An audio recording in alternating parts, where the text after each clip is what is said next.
자, 쌤. 나와주세요. 아유, 안녕하세요. 안녕하세요. 야, 안녕하세요. 네, 안녕하세요. 선생님 같은 느낌이세요. 감사합니다.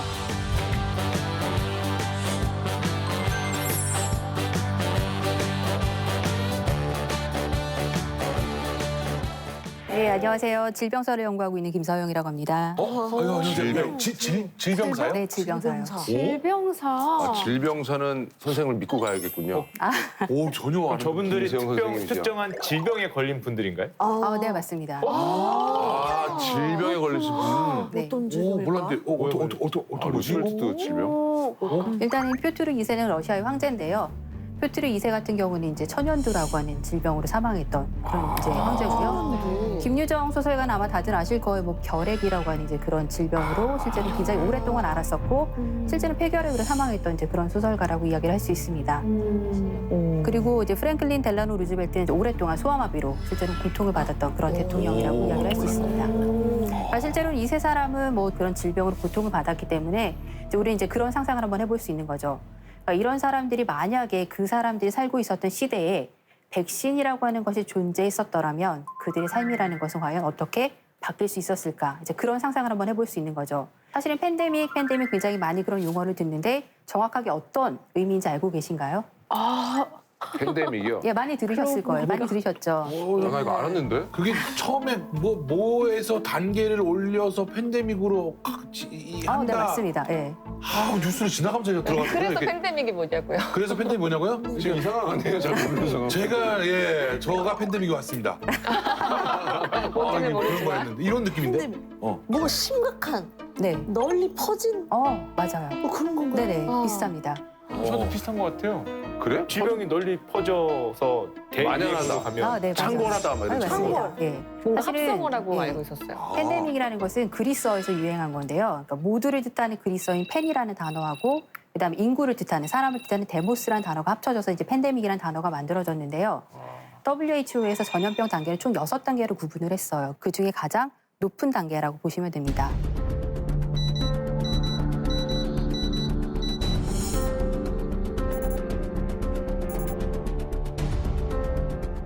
그러니까 사실은 WHO 같은 경우는 1948년에 이제 발족이 된 국제기구라고 볼 수 있는데요. WHO에서 지금까지 팬데믹이라고 하는 그런 어떤 단계를 3번 실제로는 경보를 내렸어요. 혹시 어떤 질병인지 알고 계신가요? 코로나 말고는 팬데믹 또 한 적 네, 있었나? 코로나19 있고요. 또 있었나? 1940 몇 년도 이후에 말씀하시는 네, 거죠? 맞습니다. 그러니까. 그만한 질병이 없었는데? 그러니까. 그만한 질병이 없었는데? 플루. 신종플루? 신종플루. 네, 맞습니다. 와. 자, 2개 맞추셨어요. 이제 하나 남았는데요. 사스? 사스는 아닙니다. 네. 흑사병. 흑사병은 1948년 어르신, 이전이니까요. 그 흑사병 굉장히 옛날 것 같은데. 젊었을 때 자, 기억을 그럴 자꾸 게 얘기하시면 없어요. 안 돼요. 그냥 한번 자, 던져본 거예요. 그러면은 화면으로 정답을 알려드릴까요? 예, 좋습니다. 아, 맞추고 싶다.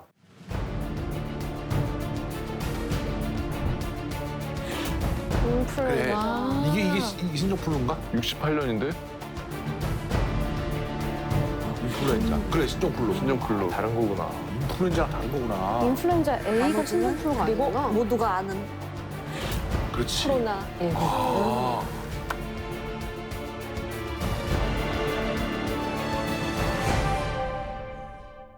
자, 저 세 가지가 전부 다 이제 WHO에서 팬데믹이라고 이제 실제로는 선언한 3가지 질병인데요.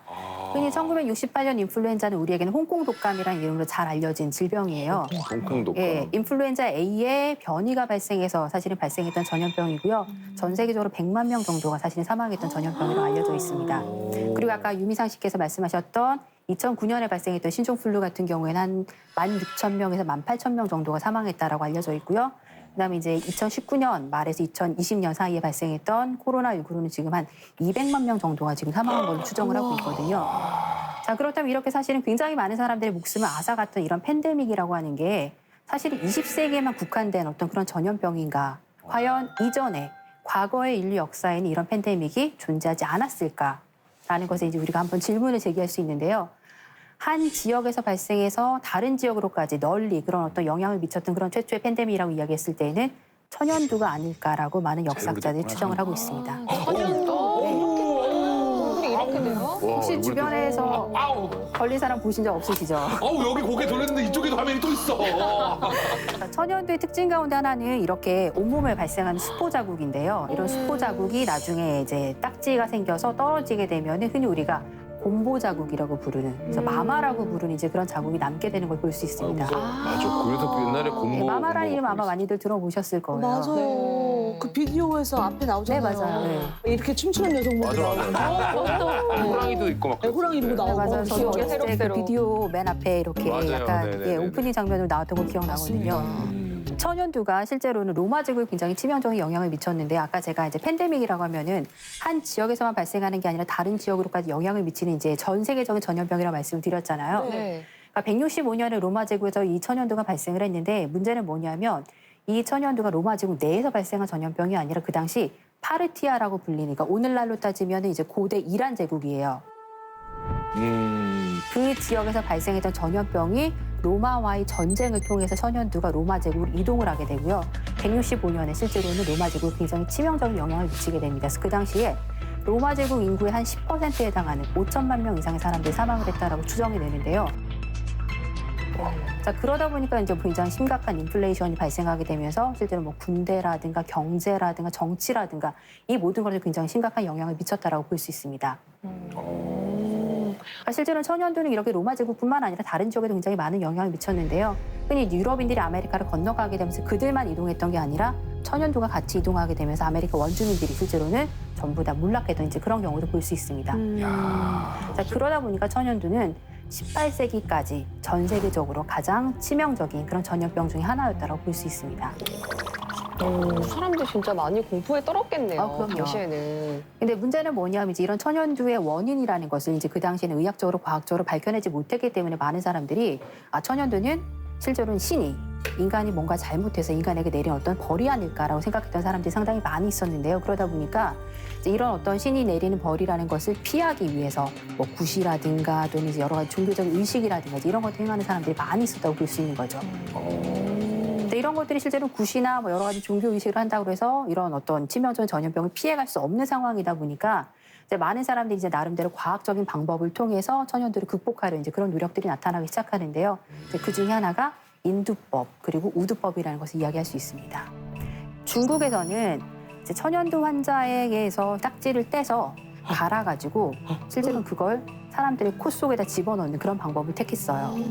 아, 그 면역을 하기 위해서 그렇게 네, 맞습니다. 딱지를 갈아서 코에 넣었다고요? 네, 코 속으로 집어넣는데요. 근데 딱지를 와. 갈아서 코에 넣으면 천연두가 걸리는 거잖아요. 네, 그러니까 면역력이 약한 사람은 천연두에 걸려서 사망하는 거고 그나마 면역력이 있는 사람은 나름대로 항체를 가지기 때문에 실제로는 그 다음에 천연두가 유행했을 때는 목숨을 부지할 수 있게 되는 그럼 거죠. 어떻게 보면 바이러스를 퍼뜨린 거네, 그냥. 그러니까 일종의 사실은 초기의 백신 원리랑 비슷하다고 생각하시면 되는 거예요. 그리고 리스크를 감수하는 거예요. 네, 맞습니다. 자, 그러다가 이제 다들 알고 계시는 것처럼 영국의 에드워드 제너라고 하는 의사가 우두라고 하는 소에게서 걸리는 천연두에 걸린 여성들이 자, 천연두에 걸리지 않는다는 소문을 들었어요. 그래서 우두에 걸린 사람들에게서 고름을 채취해서 사람에게 접종하게 되면은 천연두에 걸리지 않을 것이다라는 가설을 세웠습니다. 그리고 실제로 이걸 8살짜리 소년에게 실험을 했어요. 자, 그리고 그 소년은 굉장히 약하게 우두 증상을 앓았고 그다음에 천연두균을 주입했을 때 실제로 천연두에 걸리지 않았습니다. 이 실험이 바로 1796년 5월에 시행이 됐는데요. 자, 이 실험을 기점으로 이제 우두법이라고 하는 백신이 실제로 탄생했습니다. 근데 지금 말씀 들어보니까 너무 궁금한 게 그땐 주사기 같은 게 없었잖아요. 네, 맞아요. 그럼 어떻게 그런 실험을 할 수 있었던 거죠? 그러니까 실제로 오늘날처럼 그런 주사기를 사용하지 않았기 때문에 나뭇가지에다가 고름을 묻혀가지고 이제 문질렀던 거죠. 딱 감염시키는 느낌으로 한 네. 거야. 그 실험하려다가 파상풍 걸려서 죽지 않을까요? 나뭇가지로 이러면.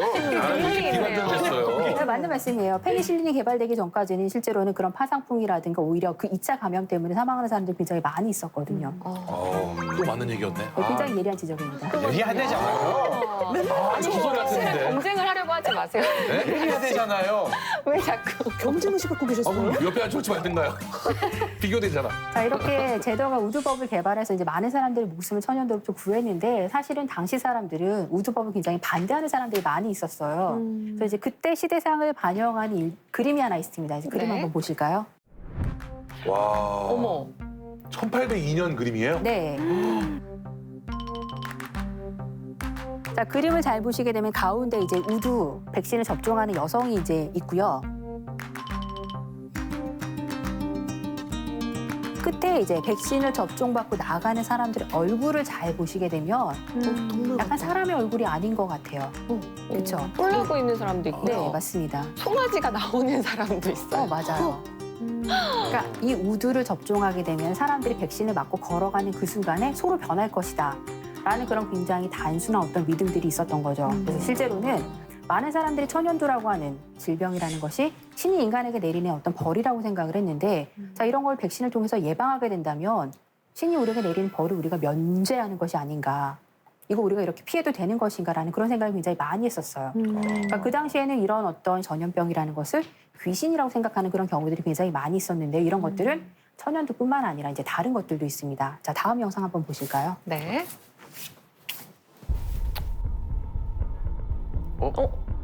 조선시대로 가네요? 성호사설.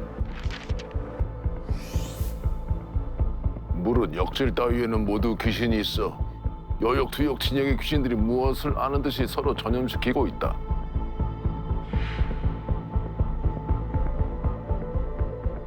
지금 보셨던 전염병은 조선시대 유난히 기록이 많이 남겨져 있는 그런 전염병인데요. 조선왕조실록의 마진이라고 검색하면 굉장히 많은 기록들이 나옵니다. 자, 홍역인데요.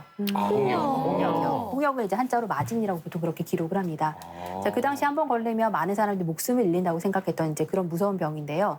그래서 당시 사람들이 이제 의학적인 또는 과학적인 그런 어떤 지식이 발달하지 못했기 때문에 이런 홍역을 일으키는 귀신이 있다라고 믿었었는데요. 이제 그 당시 홍역을 유행했던 귀신을 바로 홍역귀라고 부릅니다. 이렇게 생긴 이제 귀신이라고 불렀어요. 홍역귀가 많은 사람들 사이를 돌아다니면서 홍역이라는 전염병을 이리저리 옮겼다라고 많은 사람들이 믿었습니다. 사실은 그러니까 홍역은 홍역 바이러스라고 하는 이제 그 바이러스에서 유발되는 병인데요. 몰랐네. 홍역의 특징이 뭐냐면 이렇게 굉장히 붉은색 반점이 많이 올라오고 고열이 나는 게 이제 중요한 특징이라고 볼 수 있는데요. 지금까지 알려진 바에 따르면은 비말을 통해서 감염되는 전염병이고요. 실제로는 중간에 동물 매개가 없기 때문에 인간과 인간을 통해서만 실제로 전염되는 그런 전염병이라고 알려져 있습니다. 그리고 전염성이 일단 굉장히 높은 전염병이라고 이야기할 수 있어요. 그래서 한 사람이 홍역에 걸리게 되면은 거의 15명에서 18명 정도가 홍역에 걸린다고 볼 수 있습니다. 야. 요즘 말하는 감염 재생산 지수 그런 거네요? 네, 맞습니다. 네. 어쨌든 이렇게 홍역이라고 하는 전염병은 소에서 유래한 거고요. 그다음에 이제 이렇게 소에서 유래한 것처럼 실제로 인간 주변에 있는 다른 동물로부터 유래한 또 다른 형태의 전염병들이 있는데요. 자, 그렇다면 이렇게 인간하고 오랫동안 살아왔고 친밀한 동물 중에는 뭐가 있을까요? 쥐가 인간 주변과 함께 살지 인간하고 않았죠. 친밀한 동물이라고 말할 인간 수 주변에 있어요. 함께 살지 않고 살기만 했구나. 강아지. 그렇죠. 개죠, 개. 네, 맞습니다. 개. 자, 개가 유래하는 개로부터 유발되는 그런 유행성 전염병. 자, 그런 게 있는 거죠. 한번 영상 보시겠습니다. 왠지 좀 느낌이 오는데요? 개 뭐죠? 개벼룩. 늑대인가? 아, 오늘 왜 이렇게 무서운 것만 나와요? 늑대 인간 질병도 있었나요?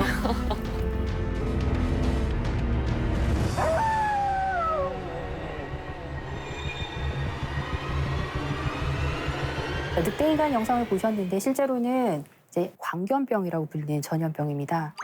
광견병은 이제 많은 사람들이 저런 늑대인간이 아마도 개에게 물려서 여러 가지 증상을 보이는 인간을 보고 늑대인간이라는 그런 어떤 개념이라는 컨셉을 만들어낸 게 아닐까라고 추정을 하는데요.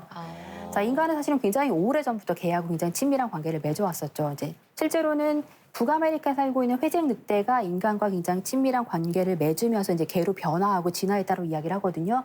그러니까 개가 인간이 살고 있는 그런 어떤 환경의 바운더리 내에 들어오게 되면서 개로부터 실제로 광견병 바이러스가 유발한 여러 가지 질병들이 실제로 인간에게 옮아왔다라고 볼 수 있는데요. 자, 광견병 바이러스고요. 광견병에 걸린 개인데요. 실제로는 광견병에 걸린 개들 같은 경우에 끊임없이 침을 흘리거나 또 사람을 물려는 어떤 그런 굉장히 공격적 행동을 보이기 때문에 저렇게 막대를 물려놓는다고 하더라고요. 사람 사람이 광견병에 걸리면 어떤 증상들이 나타나나요? 갑자기 이제 물을 무서워하는 증상이라든가 또는 이제 갑자기 뭔가를 이제 뭐 물려고 하는 그런 증상이라든가 이런 것들이 있고요. 실제로는 광견병에 걸린 짐승의 침을 통해서, 그러니까 개라든가 이런 여러 동물들의 침을 통해서 병원균이라고 불리는 것들이 들어오게 되고 이 균이 인간의 몸에 퍼지면서 뇌라든가 기타 여러 가지 장기들을 공격한다라고 볼 수 있는데요. 바이러스가 뭐 코로나 바이러스랑은 완전히 다르게 생겼네요. 네, 맞습니다. 옥수수 껍데기 같은 거 같은 그냥 반 잘라놓은 것 같은 그런 모양이에요. 바이러스 수출을 먹을 거 위주로 보시네. 근데 별로 안 위험해 보이긴 하는데 바이러스 모양만 봤을 때는. 네, 바이러스만 봤을 땐 실제로 이렇게 광견병이 인간에게 치명적인 영향을 미칠까라고 하는데요. 굉장히 놀라운 사실은 광견병에 걸렸다고 해서 모든 사람들이 그 증상이 다 발현되는 건 아니고요. 증상이 발현되는 기간들이 틀려요. 어떤 사람들 같은 경우는 뭐 짧게는 몇 주에서 몇 달이 걸리는 사람도 있고요. 몇 년이 걸리는 사람들도 있어서 실제로 자기가 광견병에 걸렸는지 걸리지 않았는지도 모르는 사람들도 상당히 많이 있다라고 이야기를 하고 있습니다. 무증상 감염. 그럼 착한 개한테 물리면은 상관없는 거죠? 착한 개가 아니라 저기 어떤 안 거지? 미친 개한테 물려. 어릴 때 물린 적이 있었는데 지금까지 아무렇지도 않아서. 점심시간에 뼈다귀를 엄청 드신 것 같은데. 침을 좀 흘리시는 것 같아요. 실제로 그렇기 때문에 치료하는 방법들도 이제 여러 가지 방법들이 이제 그 중에 하나는 이제 인간을 인위적으로 뇌사 상태에 빠뜨려가지고 치료하는 이제 그런 방법들이 있어요. 근데 굉장히 사실 성공 확률이 굉장히 이제 낮고요. 다음 슬라이드 보시면요. 자, 이 물건 혹시 어떤 용도인지 아실까요? 네. 네. 드라큘라 말뚝 박는 거. 저런 대못 말뚝 딱. 늑대 인간 같은. 네, 늑대 인간 같은 거니까. 저 그거 편지 목수 뜯는 거 아니에요? 비슷하게 생겼는데 그런 용도는 아니고요. 뭔가 굉장히 무시무시한 쇠못 같긴 한데 허버트. 이걸로 뭔가 쇠못? 그 걸린 사람들 집에다가 표시 같은 걸 해놓는 거 아닐까요? 긁어갖고. 확진자. 설마 의료기기? 의료기기, 어떤 의료기기? 저걸 어떻게. 뭐 뇌사 상태니까 저걸 머리에다. 여러분, 많이 배운 사람이라고 착한 사람은 아닙니다. 아니, 이사기가 나오니까. 무섭습니다, 여러분. 정말 무서운 아이구나. 네. 치료를 하기 위해서인 거예요. 치료를. 한다고 머리에 박아요? 의외로 정답인 거 아니에요? 설마. 생긴 것과 다르게 열쇠인데요. 네? 열쇠. 열쇠입니다. 자, 생위베르 열쇠라고 불리는 열쇠입니다. 세인트 위베르. 실제로 이제 그 당시 많은 사람들 광견병에 걸린 사람들이 이렇게 생긴 열쇠를 제작해서 이 열쇠를 불에 달구는 거예요. 그 달군 부분을 광견병에 물린 상처 부분에 대고 이제 지지는 거죠. 그렇게 지지면 광견병을 통해서 인간의 몸에 들어갔던 마귀가 밖으로 나오지 못한다고 생각을 했어요. 그래서 굉장히 놀랍게도 저 열쇠는 그 당시 교회로부터 공인을 받은 사실은 그런 열쇠입니다. 우와. 저게 과거에는- 실제로 열쇠로 쓰던 그 모양은 아닌 거죠? 네, 그런 건 아니고요. 이제 이런 것들이 이제 종교의 힘으로 사실 극복하려다 보니까 이제 그런 어떤 관점에서 이런 열쇠를 만들어서 제작한 게 아닐까라고 이제 추정을 해보고 있습니다. 어쨌든 하늘의 이름으로 그거 하늘의 네, 이런 맞습니다. 질병을 심판하던 시대였네요. 전혀 효과는 없었던 거죠? 당연히 없죠. 네. 아니, 난 약간 효과가 있을 줄 알았어. 지금 저 동그란 넓은 부분이 지지는 거죠? 네, 맞습니다. 그러니까 나는 이제 물리자마자 네. 거기를 지지니까 균이 좀 죽거나 그러지 않을까. 나도 옛날에 이렇게 모기 물리면 할아버지가 쑥 태워서 이렇게 지졌었어요. 민간요법. 그거 가만 있어봐. 그거는 조선왕조보다 좀 더 옛날에 있는 거 같은데. 허준 시대 나오던 건데. 자, 이렇게 광견병은 19세기 이후에 굉장히 빈번하게 발생하기 시작했는데요. 이제 광견병에 관련된 이제 여러 가지 이야기들이 있어요. 그 중에 하나 이제 제가 말씀을 드릴 텐데요. 네. 이제 프랑스 동부 지역에 살고 있는 소년이었는데 자, 대장간에서 갑자기 뛰쳐나왔어요. 그 대장간의 생위베르 열쇠로 실제로 사람의 살을 지지고 그다음에 태우는 이제 그런 어떤 장면을 목격을 한 거예요. 그 당시 굉장히 어린 소년이었기 때문에 이제 그런 광경이 아마도 굉장히 많은 트라우마로 남았을 거예요. 자, 이 소년이 혹시 누군지 아실까요? 아 들어봤는데 어디서? 휴버트. 저기 써 있는. 이분은 성인이십니다. 아, 전혀 상관없는. 네. 자, 이 사람이 루이 파스텔입니다. 자, 파스텔의 사진 한번 보실까요? 굉장히 유명한 과학자죠. 우유, 유명하신 분 아니에요? 마트에서 유명하신 분이죠. 네. 자, 파스텔은 이제 그 당시 만연했던 광견병에 물리게 되면 이제 저 생위베르 열쇠라고 하는 걸 통해 가지고 마귀가 못 나오게 한다. 말도 안 되는 이야기다라고 생각을 했던 거죠. 그래서 그 당시에 광견병에 걸린 토끼의 뇌를 오랫동안 건조한 다음에 잘 갈아가지고 가루로 만든 거예요.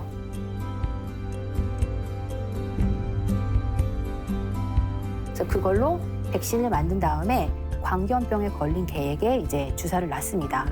자, 그랬더니 광견병 증상이 나타나지 않았던 동물 같은 경우에는 이제 그런 증상이 나타나는 기간이 뒤로 지연이 된다라든가 또는 광견병의 증상들이 나타나기 이전에 백신이 접종이 되면은 그런 증상이 나타나는 걸 차단하는 효과를 가지고 있었다라고 이야기를 하는데요. 그러니까 실제로는 백신 겸 치료제라는 어떤 그런 의미를 가지고 있다라고 보는 게 더 맞을 것 같아요. 자, 그래서 실제로 이렇게 백신을 만들었고 이걸 개에게 주사를 해서 실제로 아이에게 효과가 있다는 걸 입증을 한 거죠. 근데 문제는 뭐냐면 사람에게는 이제 아직까지 입증을 못했던 겁니다. 토끼 뇌를 주사한다고 하면 어떤 사람이 그거를 제가 맞겠습니다 하겠어요. 네, 맞으실 거예요? 맞으면 토끼가 됩니다. 사람이 토끼가 됩니다. 조심하시오. 아니 뇌를 갈아서 넣는다는데 그거 그러니까요. 좀 무서운데요? 굉장히 사실 많은 반감이 그러게. 들기도 하고 또 많은 사람들이 저 주사를 맞았을 때 오히려 광견병에 걸리면 어떡하지? 맞아요. 이제 그런 논란이 사실 굉장히 있을 수 있는 거잖아요.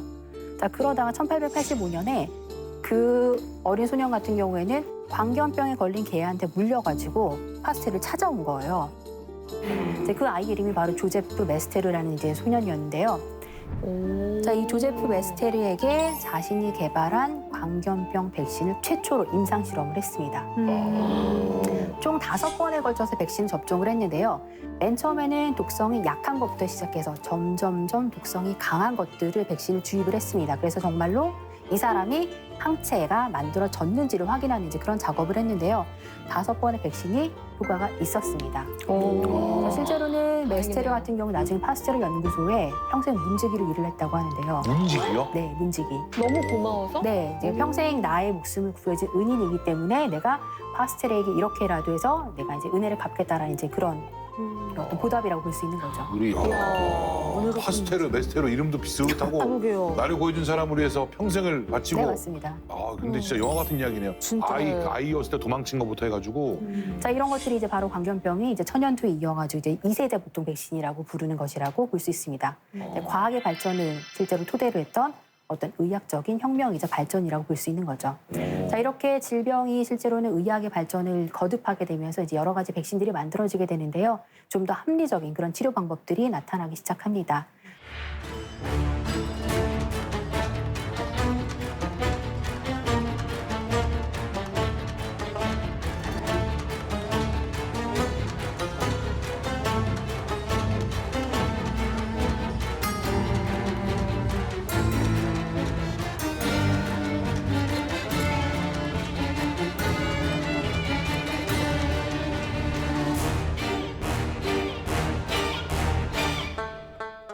자, 그럼 이제 다음번에는 어떤 백신이 개발되는지 한번 화면을 보고 이야기를 하시죠. 이번에는 뭔가 이집트 미라. 미이라인데?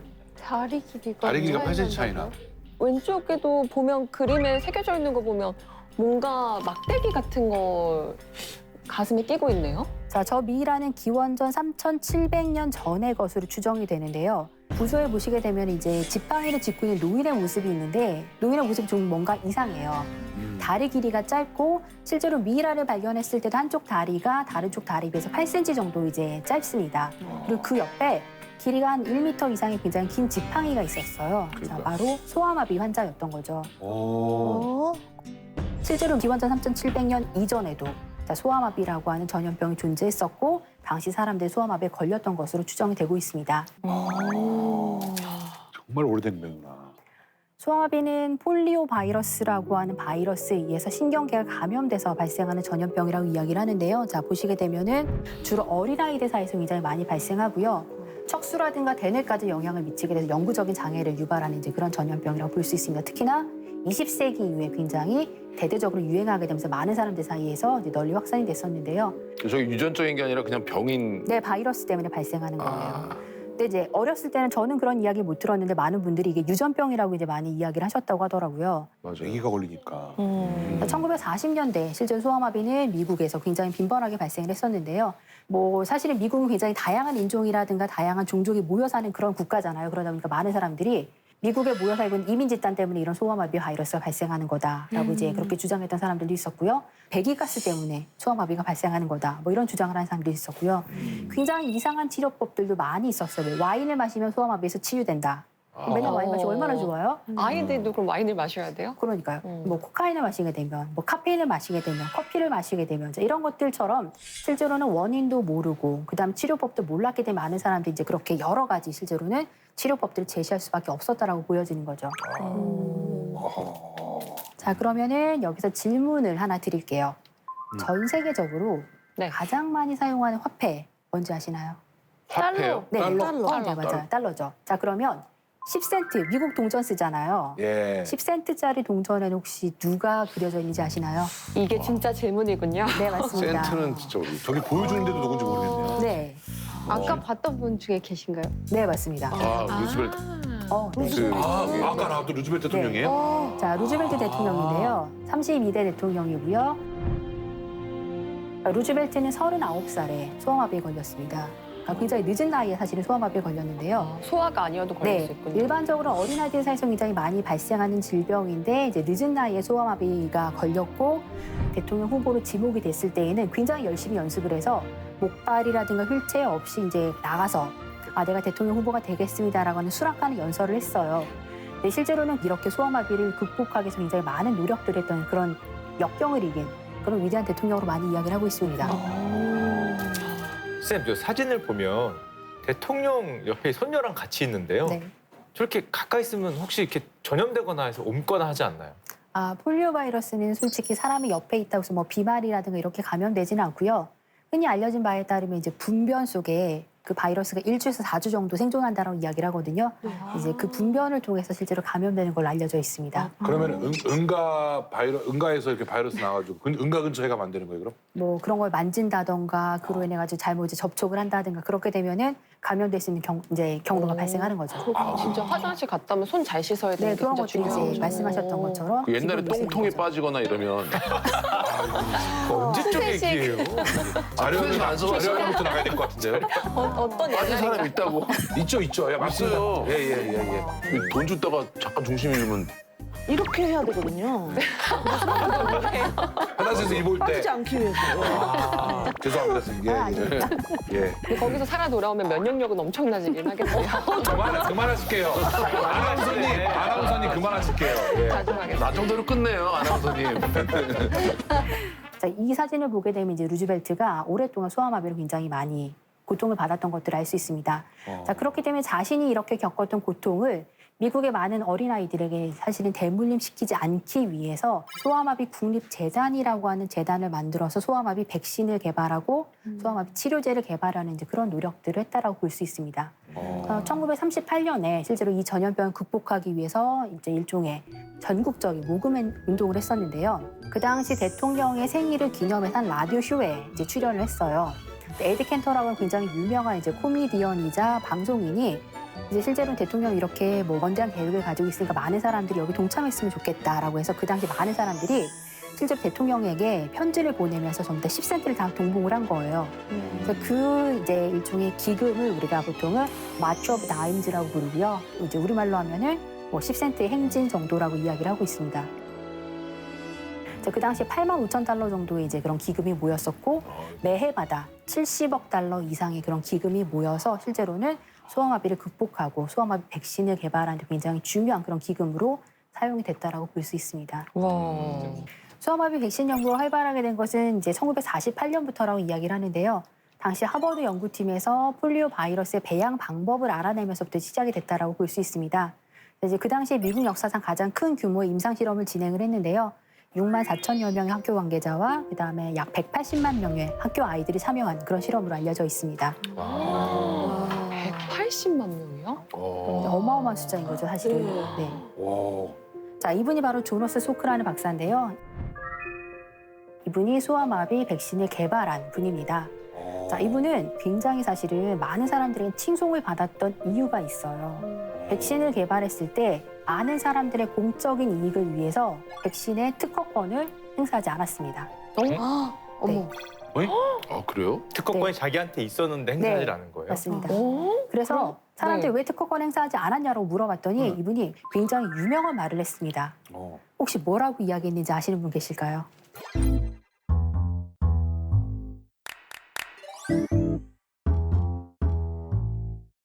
이분이 자기에게 왜 특허권을 내지 않니라고 이렇게 반문하는 사람들에게 태양에도 특허권을 낼 건가요? 라고 물어보셨어요. 아까 말씀드렸던 건 뭐 물이라든가 불이라든가 바람이라든가 공기라든가 사실은 모든 사람들이 다 공유하는 거잖아요. 실제로 누구의 것이라고 사실은 전매권을 내기 굉장히 어려운 거죠. 그래서 그렇게 되물으면서 실제로는 이런 것들은 많은 사람들이 공유하고 많은 사람들이 같이 사용해야 되는 것이다라는 이제 어떤 그런 공공선의 개념을 굉장히 주장했던 분이라고 이야기를 할 수 있습니다. 진짜 멋있다. 쌤 그러면은 그때 네. 당시에 그 권리가 네네. 가격이 좀 어느 정도? 그 당시에 특허권의 가격은 정확히 모르겠는데 여러 경제학자들이 추정한 바에 따르면은 지금까지 아마도 벌어들였을 가치가 한 8조 원에 달한다라고 그렇게 있습니다. 그러니까 사실은 어렵죠. 본인이 열심히 연구하고 개발한 그런 백신을 많은 사람들이 이렇게 무료로 사실은 이렇게 그러니까. 배포한다라는 그런 그렇죠. 어떤 마인드 자체가 사실은 이제 21세기를 사는 우리에게도 굉장히 귀감이 되고 사실은 배워야 될 그런 부분이라고 생각이 듭니다. 멋쟁이시네. 과학자의 사명감 같은 게 느껴져서 좀 네, 가슴이 멋있다. 뜨거워지기도 하네요. 코로나도 좀 그렇게 발견되어서 네. 좀 다 프리로다가 했으면 좋겠네요. 제발, 예. 맞아요. 용자가 나왔으면 좋겠어요. 제발. 자, 소크 박사가 개발했던 소아마비 백신은 WHO에서 선정했던 가장 안전하고 가장 효과적인 그런 필수 의약품으로 선정이 됐는데요. 네. 실제로는 말만 멋있게 하는 분이 아니라 이제 그 백신의 효과도 굉장히 대단한 것을 볼 수 있습니다. PPT를 보시게 되면 이제 폴리오 바이러스의 발생 건수가 나오는데요. 1953년에는 약 3만 5천 건 정도의 소아마비가 발생을 했었는데요. 이제 백신이 개발된 이후에 1960년대에 들어가게 되면은 160건으로 사실 아주 급격하게 감소하는 것들을 볼 수 있습니다. 없어졌네 거의. 네. 거의 없어진 것 같아요. 거의 사실은 이제 안 소아마비가 이제 사실상 사라졌다라고 하는 이제 그런 어떤 정도의 수준이라고 봐야 되겠죠. 그러네. 실제로는 세계보건기구에서는 이제 천연두가 박멸이 됐다라고 선언을 했었거든요. 네. 이제 그에 이어서 두 번째로 아마도 인간의 힘으로 박멸할 수 있는 전염병이 아닐까라고 이야기를 하고 있습니다. 네. 아까 전에 처음에 그 이집트 부조에서부터 소아마비가 나온 거잖아요. 네, 기원전 3,700년 전부터. 그럼 3,700년 걸린 거네. 아니 기원 전이잖아요. 네, 기원 전입니다. 그럼 5,700년 걸린 거네. 네, 더 걸린 거죠. 굉장히 오랜 기간 동안 인간을 괴롭혀왔던 그런 전염병이라고 이야기할 수 있습니다. 너무 깜깜하네요. 지금 코로나도 100명 걸릴까봐. 그러니까 실제로는 백신을 개발하고 그 백신이 사람들에게 상용화되고 그로 인해서 전염병을 이제 잘 통제하는 그런 기간이 짧게는 수십 년, 뭐 길게는 사실은 뭐 수백 년 이상이 걸리거든요. 백신의 역사를 쭉 보게 되면. 네, 그런 것들을 보게 된다면 사실 이제 코로나19 시대에서 우리가 이제 백신이 굉장히 빨리 개발이 된 거잖아요. 이제 여러 가지 사실 생각해 볼 수 있는 부분들이 있는 거죠. 네. 이렇게 드라마틱하게 줄인 또 백신이 또 있나요? 네, 또 있습니다. 그래서 소아마비와 마찬가지로 이렇게 드라마틱하게 실제로는 환자가 점점 줄어든 그런 백신이 있는데요. 영상 한번 같이 보시죠. 네. 우리나라네요. 네. 아 불주사인가 보다. 아, 역시 어르신 한 번에 하시네요. 이야, 한 번에 하시네. 흑백 화면 나오면 무조건 네, 정답이야. 아직도 자국 있으시죠? 네. 자국만 있으시겠어요?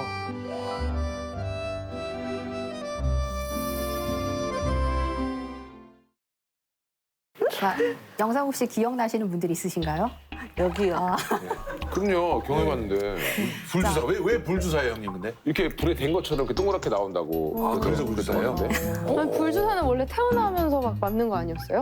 그때는 아니었던 거. 아예 아기 때 맞는. 초등학교 때 맞았던 것 같은데. 그건 나중 얘기고 유나 씨 때 나중 얘기고 저 시대 때는 나중에 초등학교 때 커서 맞았다니까. 그렇구나. 네. 근데 불주사 어떤 거 맞은 건지 기억하세요? 아 그러네. 근데 불주사가 불주사가 진짜 왜 맞은 뭐지? 거야? 불주사 왜 맞은 뭐 거지? 되게 그냥 만병통치 같은 거 아니에요? 이것저것 다 되는 거? 그때 되면 선생님도 주사 맞아야 된다 그러면 그냥 맞나 보다 하고 그랬고. 그러니까 전체적으로 맞는 날이 네, 있으니까. 왜 맞는지 모르고 맞았어요. 아, 저 주사는 원래 1962년부터 우리나라에서 생후 4주 이내 모든 신생아들에게 의무적으로 접종을 시켰던 주사입니다. 그러니까 불주사라고 불렀던 이유는 이제 그 당시 일회용 주사기가 없었어요. 모든 사람에게 이제 돌려쓰기 위해서 이제 위생적으로 문제가 생기니까 알코올 램프의 불에다가 소독한 다음에 이제 가열해서 그래서 돌려쓰느라 이제 불주사라고. 그래서 뜨거울까봐 울고 그랬나 보다. 불주사는 인류 역사상 가장 많은 사람들의 사망에 이르게 했던 전염병과 관련이 있는데요. 바로 결핵입니다. 결핵이 맞다. 결핵은 잘 아시는 것처럼 결핵균에 의해서 발생하는 감염병이고요. 폐결핵 환자의 폐를 보시게 되면 이렇게 구멍이 나 있어요. 그래서 이제 주로 이제 폐에 많이 발생하기 때문에 폐결핵은 아마 많이들 들어보셨을 폐결핵, 거예요. 네. 옛날 영화에 보면은 네. 이게 그다음에 네, 맞아요. 이거 그죠? 이게 네네. 폐결핵이죠. 흰수 쓰거나 이렇게 아주 굉장히 선혈이 낭자하게 이렇게 네. 막 퍼져 있는 이제 그런 것들을 보고 사실은 여담이긴 한데 이제 많은 예술가들이 네. 폐결핵을 굉장히 우아하고 굉장히 고상한 그런 어떤 전염병이라고 생각을 해서 실제로 이제 일부 예술가들 중에는 내가 폐결핵에 걸렸으면 좋겠다라고 이제 말을 했던 그런 사람들도 있었어요. 뭐 왜 바이런 같은 영국 시인인데요. 네. 폐결핵 한번 걸려봤으면 좋겠다 그렇게 주장했던 사람들이 진짜 있었습니다. 왜? 미련하다. 왜 그랬을까요? 그러니까 아마도 이제 그 당대에 특히나 20세기 초반에 이제 많은 예술가들이 이제 굉장히 영양 상태도 아주 좋지 않았었고, 그다음에 오랜 시간 작업을 하고 굉장히 또 빈곤하게 살다 보니까 위생 상태도 좋지 않았었고, 예술가면 어째 저렇게 살아야 되는구나. 이제 그런 것들을 보여주는 게 좀 많이 있어서 그런 환상을 가지지 않았을까 이제 그런 생각을 드는 거죠. 못 먹고 그렇게 되면 걸리는 병인가요? 네, 그래서 과거에는 결핵을 후진국병이라고 부르기도 했었어요. 못 사는 사람들이 주로 걸리는 병이다. 바로 결핵이라고 볼 수 있습니다. 자, 다음 보시면 우표를 한 장 제가 보여드릴 텐데요. 자, 우표를 보시게 되면 실제로 다 공통인물이에요. 그러네요. 네, 코흐? 로베르토 코우라고 독일의 세균학자고요. 실제로는 이 사람은 전 세계적으로 우표 모델을 가장 많이 했던 과학자입니다. 자, 코우가 이렇게 우표 모델을 많이 할 수 있었던 이유 중에 하나가 바로 이제 결핵균을 발견했기 때문인데요. 3월 24일이 바로 세계 결핵의 날이에요. 자, 그날 코우가 아내가 자신에게 선물해준 현미경을 통해서 결핵균을 발견했기 때문에 그날을 기념해서 세계 결핵의 날로 지정을 하고 있습니다. 그리고 이 결핵균을 발견했기 때문에 노벨 생리의학상을 수상하기도 했습니다. 뭐 하는 부부인데 결혼 선물로 현미경을 선물해주고 그 사람은 또 고마워 여보. 이거 결핵균 아니야? 이게 발견하고 대단합니다. 야. 자, 그래서 이제 코우 같은 경우는 이제 결핵균을 이제 실제로 발견을 하고 그다음에 이제 결핵 치료약을 이제 개발하려고 했었는데요. 이제 과거의 백신들을 보게 되면은 결국 그 질병을 유발하는 세균이나 또는 바이러스를 인간 몸에 주입해서 그걸로 백신을 개발한 거잖아요. 이제 원래 코우 같은 경우에도 결핵균을 인간 몸에 주입하게 되면 이제 그걸 백신으로 만들어서 결핵을 치료할 수 있다라고 믿었어요. 실제로는 결핵균을 인간 몸에 주입하는 이제 일종의 백신을 만들었는데 그게 바로 투베르쿨린이라고 불리는 건데요. 이제 그걸 실제로 인간 몸에 주입을 했을 때에는 별로 결핵에 실제로는 효과가 없었습니다. 결핵 치료에. 그래요? 자, 그러다 보니까 이제 결핵을 치료하는 목적보다는 이 사람의 몸에 현재 결핵균이 있는지 없는지를 판단하는 그런 기준이 됐던 거여서 아까 초등학교 혹은 국민학교 시절에 학교에서 그 불주사 맞으셨을 때 크기가 어느 정도나 되는지를 이제 판가름한 다음에 그 다음에 주사를 또 한번 맞을 건지 안 맞을 건지 결정을 했거든요. 맞아요. 내가 반응을 하는지 예. 안 하는지. 그게 내 몸 안에 결핵균이 있는지 없는지를 판단하기 위해서 사실은 맞았던 그런 주사라고 볼 수 있어요. 그게 바로 투베르쿨린 반응 검사라고 볼 수 있습니다. 그래서 울었구나 두 번. 두 번 기억도 안 나는데 야. 역시. 나도 자. 말씀해 주실 거 알았지 기억 안 네. 났어. 그래서 코우 같은 경우 우리가 보통 세균학의 아버지라고 부르거든요. 이제 결핵균이라고 하는 세균을 이제 발견하고 이제 그로부터 질병이라든가 의학이라든가 백신이라든가 자, 이런 것들 연구하는 데 굉장히 중요한 역할을 담당한 사람이라고 볼 수 있습니다. 자, 이렇게 하나의 백신을 연구하는 데도 아까 제가 말씀드린 수십 년 또는 뭐 100년 이상의 사실 굉장히 오랜 기간이 걸리잖아요. 그런데 혼자서 거의 40가지 이상의 그런 백신을 개발한 사람이 있습니다. 보실까요? 백신왕이네.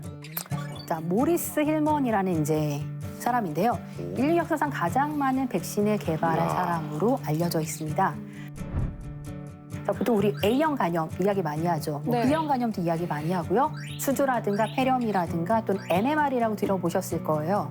홍역, 풍진, 그다음에 보통 유행성 이하선염이라서 볼거리라고 부르는 이 세 가지를 같이 예방하는 이제 그런 백신이 있습니다. 이런 것들을 개발한 사람이 바로 모리스 힐먼이라는 사람입니다. 와, 대박이네. 다 치료했네. 그러니까요. 어쨌든 이제 이렇게 거의 혼자서 40가지 이상의 그런 백신을 개발했다는 것 자체가 인류를 그런 치명적인 전염병에서부터 구하는 데 굉장히 중요한 역할을 담당한 분이라고 할 수 대단하신 있습니다. 분인데. 네. 근데 거의 40개 넘게 발견했으면 거의 발명했으면 천재가 아닐까 싶기도 아마도 하네요. 평생을 그냥 이 의학 연구, 질병 연구, 백신 정말. 연구에 자신의 그냥 모든 인생을 바치신 그런 분이 아닐까라는 생각이 듭니다. 야, 고맙다 진짜 고맙습니다. 멋진 의사시네. 네, 근데 어떻게 해서 발견을 시작하셨을지 참 궁금해요. 어린 딸이 하나 있었어요. 근데 딸이 이제 자다가 갑자기 목에 뭔가 통증을 느껴서 이제 아빠한테 갔겠죠. 목이 아프다고. 근데 딱 보니까 아 얘가 유행성 이하선염이라고 불리는 그런 질병에 걸린 것 같구나. 그럼 보통은 이제 대부분의 아빠들은 어떻게 하겠어요? 병원 가. 병원을 가죠. 이분은 아이의 입을 벌려가지고 목에서 샘플을 채취한 거예요. 아, 그리고 나서는 이제 그 샘플로 이제 볼거리 백신을 만들었습니다. 딸로 인상 시험을 했네요. 그러니까. 사실 아우. 이게 그러니까 유행성 이하선염 걸린 볼거리 아이고. 걸린 장면. 그러니까 이하선이라고 하는 거는 이제 입안에 있는 침샘에 이 침샘 세 개가 있는데 그 중에서 가장 큰 침샘을 보통 이하선이라고 이야기를 하거든요. 거기에 걸리게 되면 이제 보통 이렇게 볼이라든가 목 주변이 이렇게 크게 부어오르는 그런 현상이 나타나게 되는 현상을 말합니다. 얼마 전까지도 이런 거 걸리는 친구들이 있었던 그러니까 것 나 같아요. 어렸을 때까지 있었는데 이게 언제 없어져? 탱탱 부어가지고. 아마도 걸리신 것 백신 같은데? 접종 아니 저는 아니야. 아니 양쪽 다 걸리시지 않아요? 치료가 일반적으로 됐습니다. 한쪽만 주로 많이 걸립니다. 이게 된 거예요. 치료가 된 겁니다. 지금은 아니 내가 치료가 된 게 아니라 많은 분들이 이제 없어졌습니다. 네. 한쪽만 걸리네요. 쪽에서 묻는 일단. 사람이 이렇게 있어. 네. 네, 이렇게 홍역이라든가 풍진이라든가 유행성 이하선염 이렇게 한꺼번에 예방하는 그런 백신을 맞게 되면은 실제로 아이들 사이에서 이런 전염병이 발생하는 비율이 굉장히 줄어든다고 이야기를 해요. 그래서 홍역 같은 경우는 거의 97%, 그다음 볼거리, 이하선염도 88%, 풍진 같은 경우는 97% 이상 예방이 되는 걸로 알려져 있으니까 효과가 굉장히 좋은 백신이라고 이야기할 수 있습니다. 다행이네, 진짜. 다행이다. 저게 지금도 우리가 맞고 있는 백신인 건가요? 네, 맞습니다. 지금도 이제 많은 아이들 사이에서는 MMR이라고 불리는 백신을 접종을 하고 있는데요. 근데 이제 문제는 뭐냐면 이 백신을 둘러싸고 굉장히 엄청난 논쟁이 발생하기 시작했습니다. 자, 영상 함께 보실까요? 아니 이 좋은 걸 왜?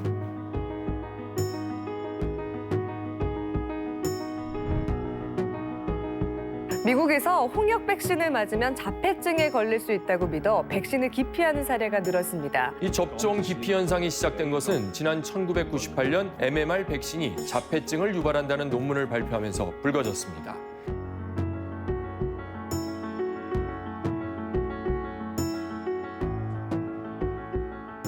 보통 이 백신이 제가 기억하기로는 아기가 태어났을 때 얼마 안 돼서 맞았던 백신이라고 생각이 드는데 네. 그게 기억이 나거든요. 네네. 그럼 이게 만약에 태어났는데 저런 논문이 나왔다. 네. 그러면 불안해서 맞힐 수가 그렇죠. 있을까요? 그러니까 이미 맞춘 부모이거나 또는 접종을 시켜야 되는 부모 입장에서는 저런 논문이 나왔을 때 정말로 저런 논문의 사실은 내용을 믿어야 되는 것인가. 근데 실제로는 저 논문을 쓴 사람이 현직 의사예요.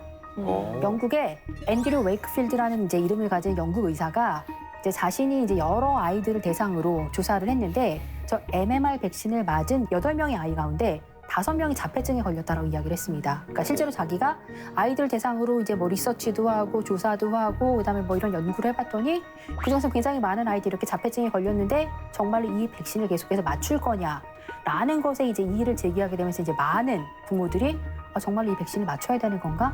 라고 이제 의문을 제기하게 된 거죠. 그러네. 근데 또 취소했다 그러지 않았어요? 바로 또. 네, 실제로는 랜셋에서 이렇게 이 웨이크필드의 논문이 정말로 확실한 건지 이제 검증하는 그런 여러 가지 작업들을 시작을 했는데 이제 그 당시에 웨이크필드가 자기가 자폐에 걸렸다고 주장하는 아이들만을 대상으로 실제로 이제 소위 말하면 샘플링을 조작을 한 거죠. 이제 그러다 보니까 웨이크필드라는 의사의 주장을 정말로 신뢰하기 어렵다라고 판단을 했고 결국 랜셋에서 이제 웨이크필드 논문을 철회하는 이제 그런 초유의 사태가 발생하게 됩니다. 왜 그런 거예요? 저 그 백신 못 팔게 하려고? 그렇다기보다는 뭐 여러 가지 사실은 설들이 있는데요.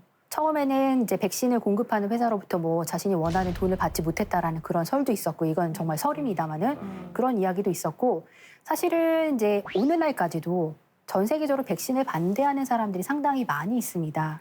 아이가 질병에 걸리면 자연적으로 치유되는 게 맞는 거지 이런 것들을 백신을 통해 치유하는 게 정말로 치유되는 것인가 자, 이런 것들을 둘러서 굉장히 많은 논란들이 발생을 했었고 이런 것들이 우리나라에서도 실제로는 그런 논란들이 있었습니다. 아마 들어보셨을 거예요, 한 번쯤. 아나키라는 그런 이름 들어보셨나요? 아나키. 약 안 쓰고 아이 키우기 운동이라는 건데요. 네. 보시게 되면은 약을 적절하게 썼으면 아이가 이렇게까지 되지 않았을 텐데 가만히 놔두면 아이들은 자연적으로 치유된다라는 그런 믿음으로 아이들을 저렇게 놔두다 맞아. 나 보니까 본 실제로는 눈 뜨고 볼 수 없을 정도로 굉장히 처참한 저런 모습으로 변하는 거죠. 근데 이거 자국도 진짜 오래 남을 네. 것 같은데. 이런 지경에까지 방치한다는 것은 오히려 아이를 더 고통스럽게 만드는 건 아닌가 저는 그렇게 생각하거든요. 어떻게 생각하시나요? 다른 분들은? 사실 말이 안 되죠. 왜냐면 약 같은 게 개발된 거는 우리의 불편한 거를 좀 이렇게 편하게 하려고 이렇게 개발된 거고 뭐그 노벨상 받은 분들도 있고 특허도 안 내신 분들도 있는데 그거를 다 무시하고 아 약은 필요 없어 우리 애는 건강할 거야 뭐 이거는 좀 말이 안 되는 것 같아요 현대 사회에서. 좀 극단적인 것 같아요. 네. 그래서 아까 홍역도 반대 움직임이 일어났다고 하셨잖아요. 그럼 그런 게 실제로도 많이 영향을 이렇게 사회에 미치는 건가요? 네, 맞습니다. 실제로는 미국 같은 경우에서는 홍역 백신을 맞추지 않는 경우들이 굉장히 많이 있거든요. 몇 년 전에 이제 디즈니랜드에서 홍역이 굉장히 급속하게 확산이 됐던 사건이 있었어요. 캘리포니아 주가 완전히 셧다운되는 그런 사건이 하나 있었는데 미국 캘리포니아와 유타주의 어린이 9명이 집단으로 홍역에 걸려 홍역 환자가 잇따라 나오고 있습니다. 대부분 예방주사를 맞지 않은 어린이들이 많았습니다.